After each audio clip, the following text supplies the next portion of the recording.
Subscribe कीजिए daily trending news channel को और बेल आइकन को दबाइए लेटेस्ट न्यूज सबसे पहले पाने के लिए। महोदय, आपको बहुत बहुत धन्यवाद।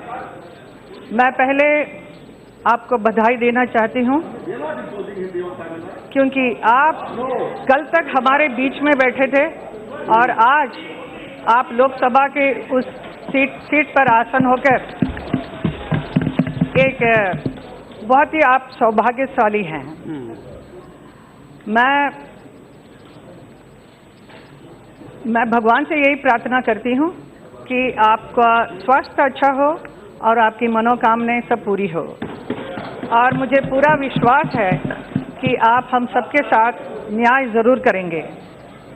इस वक्त मैं ज़रूर हमारी पूर्व स्पीकर महोदया सुमित्रा महाजन जी को बहुत याद करती हूँ। आज राष्ट्रपति भाषण के ऊपर हम सबको कुछ कहने के लिए अवसर मिला है और मैं हमारे पार्टी को बहुत बहुत धन्यवाद देती हूँ जिन्होंने मुझे ये समय दिया है आज।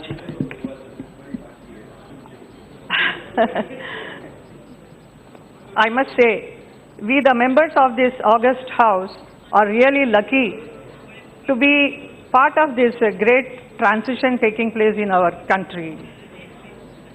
A transformation of a new India under the leadership of our dear Prime Minister Narendra Modi ji.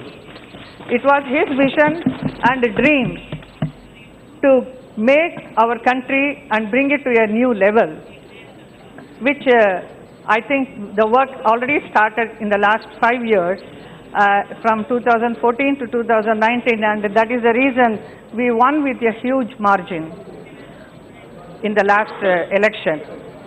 I thank the entire country, the people of this country who voted for us.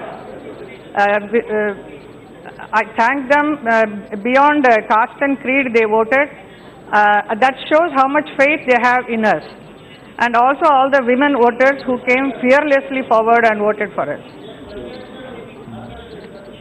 Honorable President of India, he mentioned in his speech, it is a matter of pride for every Indian that when our country completes 75 years of independence in 2022, we would have achieved many national goals for building a new India.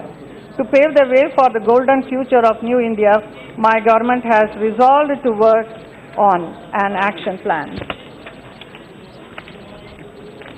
मैं ये कहना चाहती हूँ कि हर सच्चा भारतीय अपने देश को फलते फूलते आगे बढ़ते विकसित होते देखना चाहता है। ठीक उसी तरह मेरा भी एक सपना था कि हमारा देश कैसा हो। जब भी मैं विदेश जाती थी तो मुझे लगता था कि यहाँ कितना अच्छा है, सब कुछ साफ सुथरा, neat and clean, very well discipline.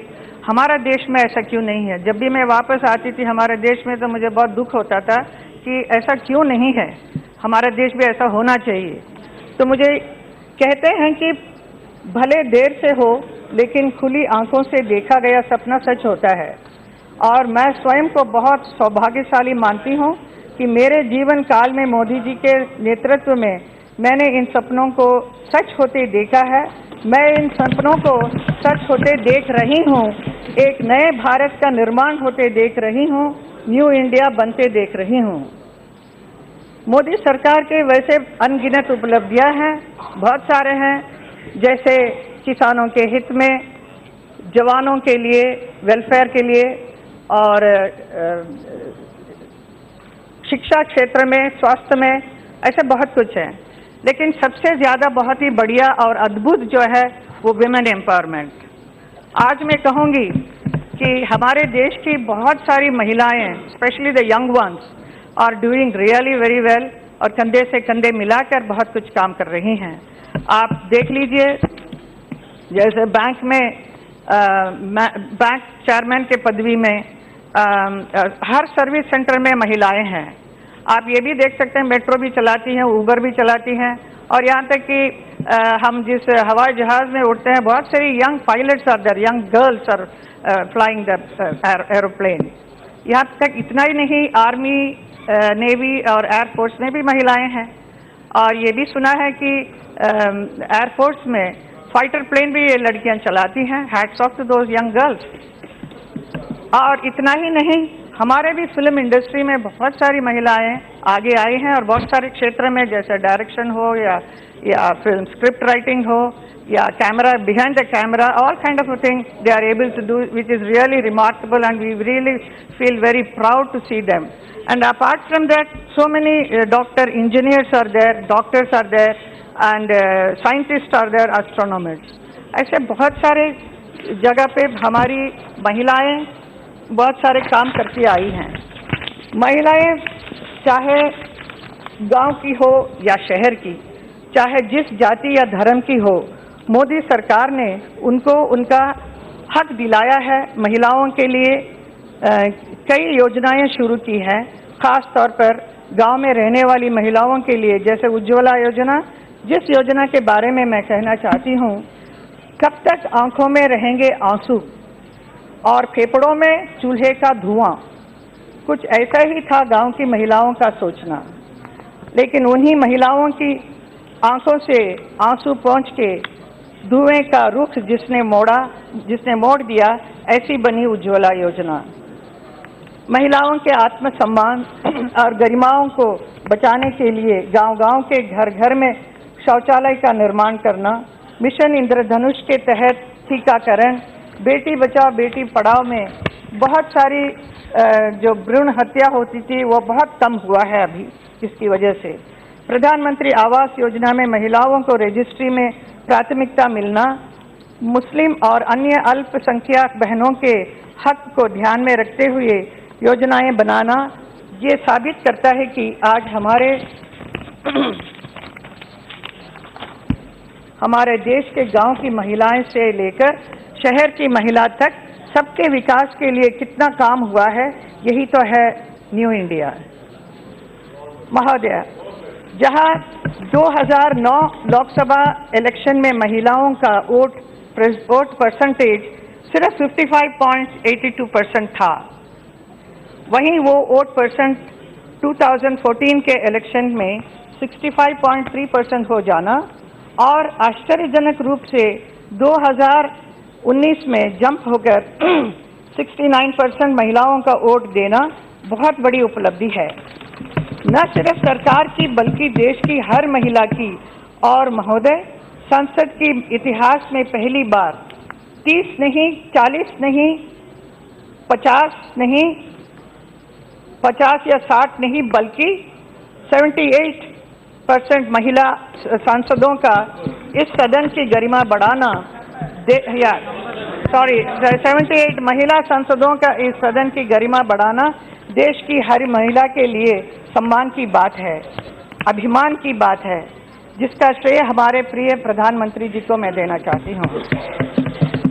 और एक बात ये कहना चाहती हूँ महोदय, कि जिस तरह पेड़ कभी अपने फल नहीं खाता, नदियां कभी अपना पानी नहीं पीती, बादल पानी बनकर खेतों में बरसता जरूर है, लेकिन खुद कभी उस खेत का अनाज नहीं खाता, उसी तरह हम सबका जन्म भी परोपकार के लिए हुआ है. और हमें मोदी जी की तरह उनसे इंस्पायर होकर अपना जीवन लोगों के परोपकार और देश के उद्धार में लगाना है. महोदय, यहाँ एक बात मैं और कहना चाहती हूँ कि पानी हमारे देश की बहुत ही बड़ी समस्या है. अभी जहाँ पर अभी जिक्र हो रहा था, पानी तमिलनाडु में नहीं है, ऐसा नहीं कि पूरा देश में ये प्रॉब्लम है. तो मैं मेरी संसदीय क्षेत्र में जाती हूँ, मथुरा में पानी, drinking water specially is a very big problem. बहुत सारी महिलाएं तड़प रही हैं और मुझे खुशी है कि इस वक्त इस काम पर बहुत सारे काम कर रही है हमारी सरकार. खास तौर पर मैं जब जाती हूँ तो यमुना की शुद्धिकरण के बारे में वहाँ कहते हैं, वहाँ के साधु संत लोगों को ये पुण्य नदी जो यमुना का आचमन करना चाहते हैं, उस पानी से वो नहीं कर पाते हैं. तो उन्होंने हमेशा मेरे से कहा है कि आप सांसद तो बन गए हैं, लेकिन आपको यमुना का शुद्धिकरण करना आपका ये कर्तव्य है. तो मैंने हमेशा कहा है मोदी जी से, और मुझे ये खुशी है कि इस वक्त हमारी सरकार इस पर बहुत ही ध्यान दे रही है और बहुत सारे प्लांट्स भी लगा हुआ है पूरा मथुरा क्षेत्र में, यमुना नदी में, और काम शुरू हो गया है। मैं हमारे मथुरा वासियों का आश्वासन देना चाहती हूँ कि बहुत जल्द यमुना शुद्ध हो जाएगी। इसके लिए हमारी सरकार बहुत अच्छी तरह से जल्दी से काम कर रही है। राधे राधे उन लोगों के लिए। महोदय, एक भारतीय होने के नाते मैं ये कहना चाहती हूँ कि वैसे तो सपने दो आंखों से देखे जाते हैं, लेकिन न्यू इंडिया का ये सपना दो आंखों से नहीं बल्कि पूरे 125 करोड़ भारतीयों के आंखों से देखा जा रहा है। और हम सबको मिलकर मोदी जी के नेतृत्व में इस सपने को पूरा करके दिखाना है और बता देना है सारी दुनिया को कि भारत किसी से पीछे नहीं, भारत किसी से कम नहीं, भारत को आंख दिखाए अब किसी में दम नहीं। धन्यवाद।